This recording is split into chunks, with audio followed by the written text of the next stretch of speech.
What's up? Your homeboy back. Please consult your doctor before watching this video. It may cause Connection terminated. I recently made a video talking about the creation of the Metal Gear mod for RDR2. It's up on my channel, if you haven't seen it. But before I started working on that one, I was actually working on a World War mod. This was never publicized information. You're hearing it for the first time right here. At one point, whilst I was working on the World War mod, I decided I was going to focus all my attention on Metal Gear Solid 3. But, as of today, I decided I'm going to start working on the mod. The World War mod. Again.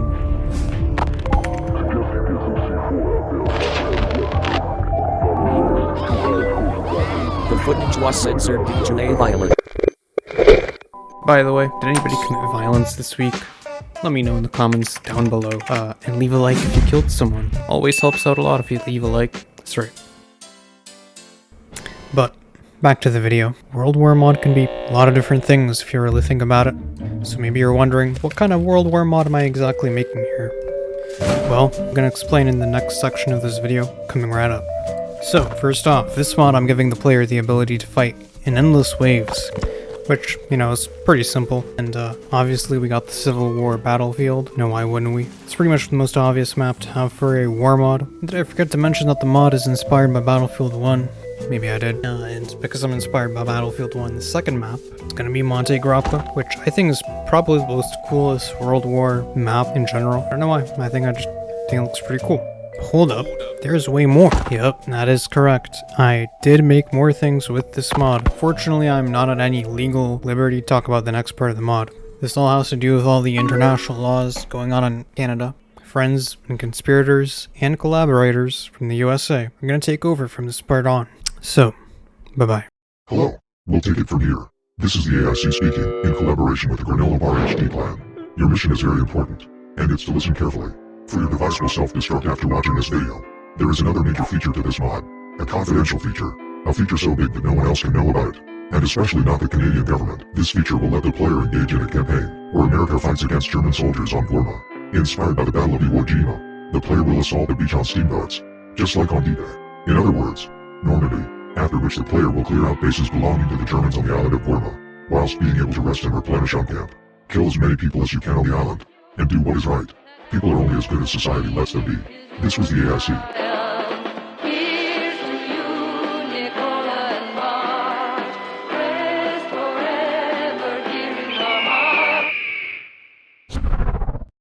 Very nice presentation. Aren't I lucky that I got actual professionals make parts of my videos like this? No problem. But before you go, can you please torture this POW? Hold his teeth out or something. We need him to spill his guts. Alright, you know what? I don't have time for this, okay? I gotta make a video. Blow up the mall later. Don't worry about it. But now, it's time for me to go back to talking about Red Dead Redemption 2. I had this idea that I would let the player go up to the town hall if they want to trigger any of the game modes within this mod. It can basically apply to join the military. There's one in Blackwater, 2 in Saint Denis. So, if you want to play the mod, you gotta go and trigger the mod from there. And from there on, you can open up a menu, programmed a little cool menu that basically choose if you want to play the normal game mode, or if you want to go and play the large operation that takes place on Guarma. So when you start a normal battle, you can actually go up to the center of your base, and the player will be given an option to pause whenever they want. Oh yeah, I didn't want it to be too simple, so I decided to let the player advance onto the enemy's forward operating bases, and instead you kind of play a capture mode where you get to capture the zones. It's pretty straightforward. If you played a multiplayer game, you probably understand how it works, and if you don't, I don't know what to tell you. And depending on what zones the player controls, the enemies will spawn in different areas, which is pretty cool. And this game mode is pretty much endless. You can end it whenever you want from the main menu. You can open up at the center of your camp. But yeah, and you just fight endlessly, capturing the zones. The cycle kind of repeats itself from there on until you're done playing the mod. In addition to that, I also decided to add some loot boxes around the map. Each map will have, I'm going to say, 3 different ammo boxes and 3 different food boxes for the player to open up and loot. They'll be refilled every 3-ish minutes. So this way you can actually stay fed during the war.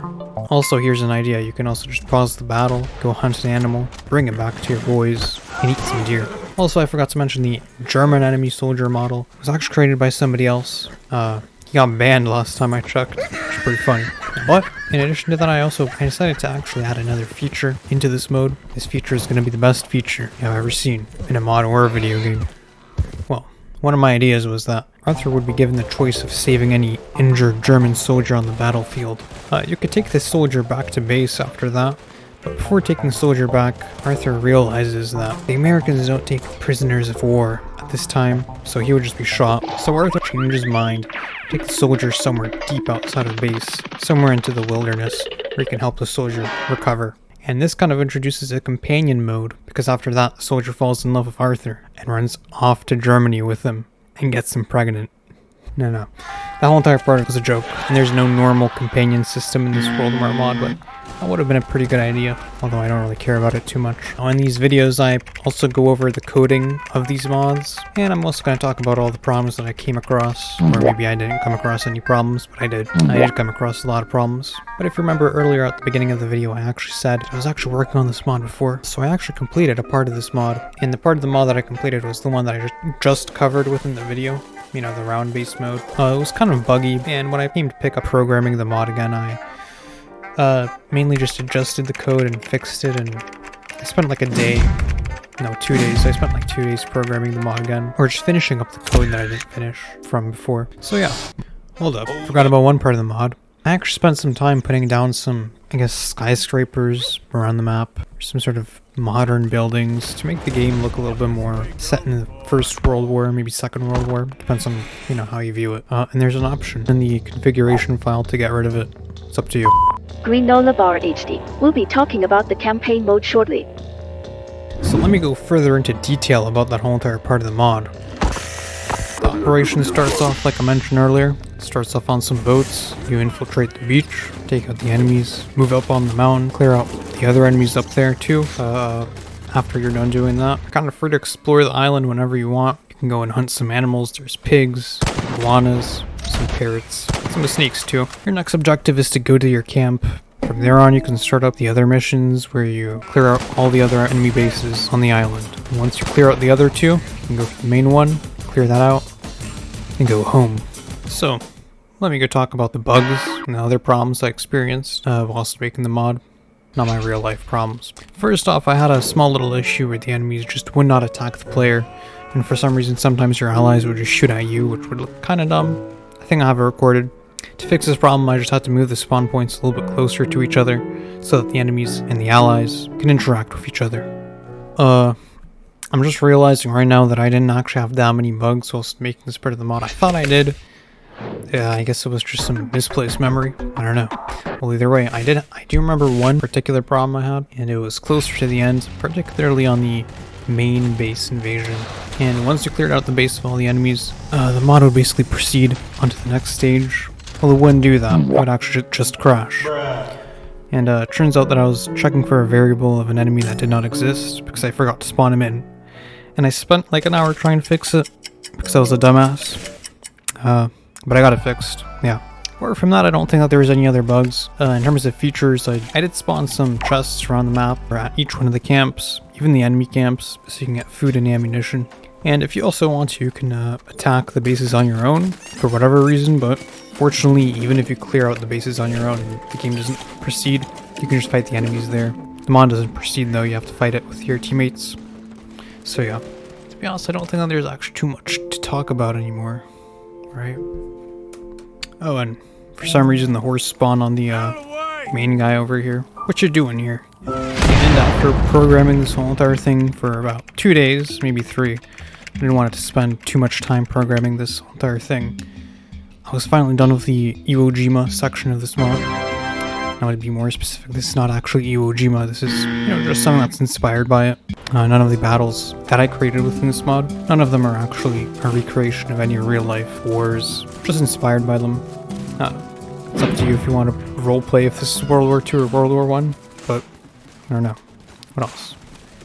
So, in terms of everything that I programmed a despawning system for dead bodies, programmed the AI, so in other words, I basically programmed the enemies to shoot at the good guys, and for the good guys to shoot at the enemies. Programmed the spawn points. I programmed the spawning of certain, I guess, map points and different map objects.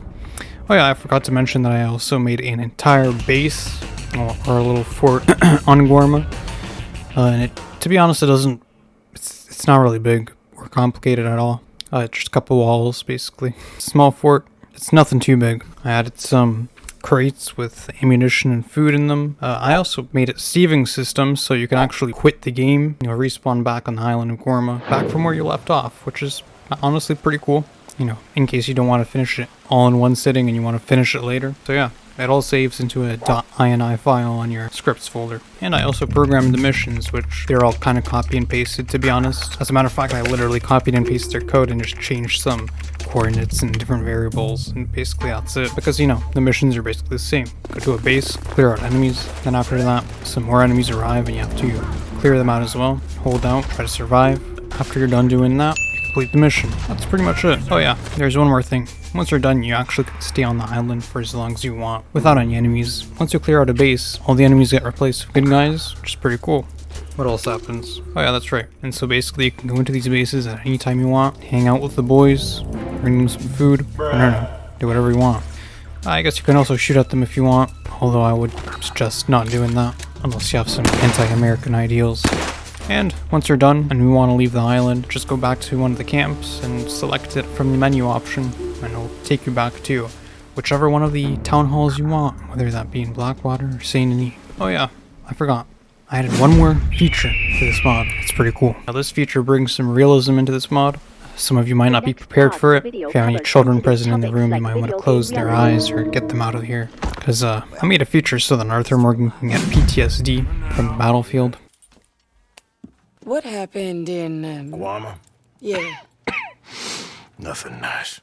Just like in real life. What happened to And after you get PTSD, you're gonna be drinking in the bars, riding on your horse, and being pretty sad. Especially whilst it's raining, Arthur Morgan might get pretty sad. Seems like Arthur Morgan might want to go for a ride to clear his mind. Okay. Alright, off you go.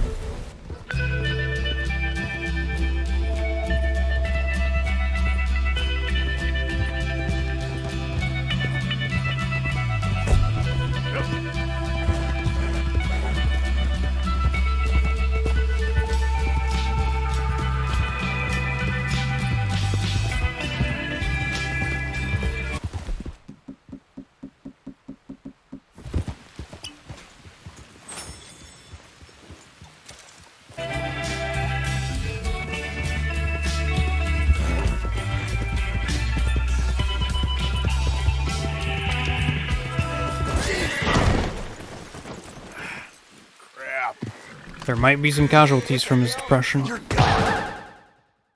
Hey, hope you guys enjoyed the video, because the video just ended. I know it might upset you. Well, either way, if you want, you can go subscribe, or not. Hit the like button.